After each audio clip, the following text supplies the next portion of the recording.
Nehemiah chapter 4, New American Standard Version. Now it came about when Sanballat heard that we were rebuilding the wall, he became furious and very angry, and he mocked the Jews.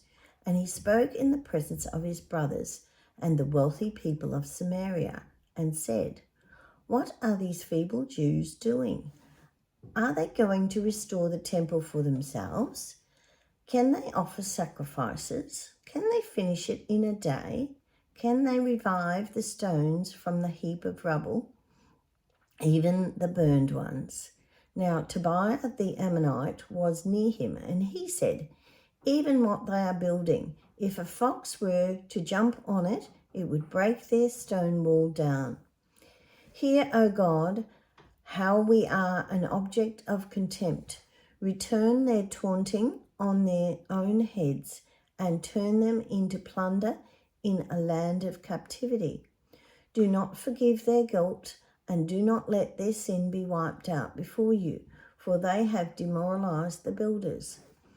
So we built the wall, and the entire wall was joined together to half its height, for the people had a mind to work.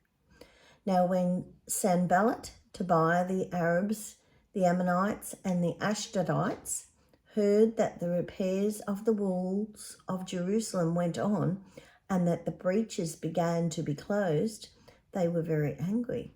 So all of them conspired together to come to fight against Jerusalem and to cause confusion on it. But we prayed to our God, and because of them, we set up a guard against them day and night. And so in Judah it was said, "The strength of the burden bearers is failing, yet there is much rubble, and we ourselves are unable to rebuild the wall." And our enemies said, "They will not know or see until we come along among them, kill them, and put a stop to the work."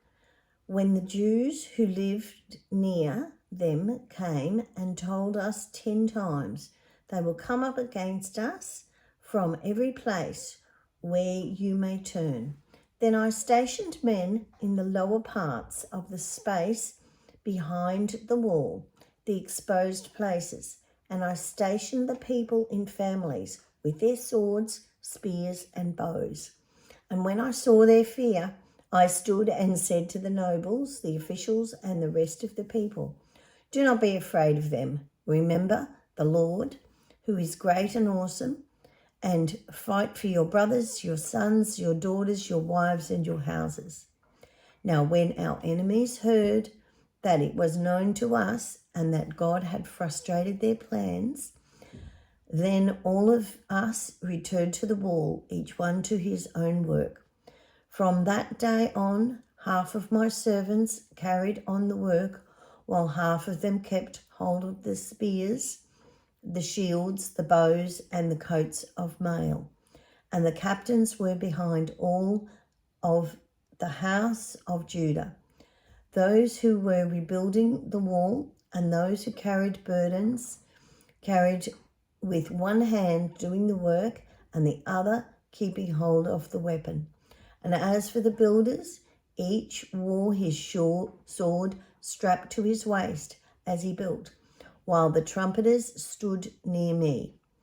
And I said to the nobles, the officials, and the rest of the people, "The work is great and extensive, and we are separated on the wall far from one another.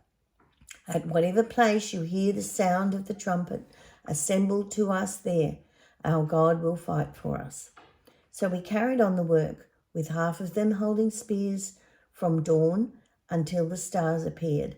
At that time, I also said to the people, "Each man with his servant shall spend the night within Jerusalem, so that they may be a guard for us by night and a laborer by day."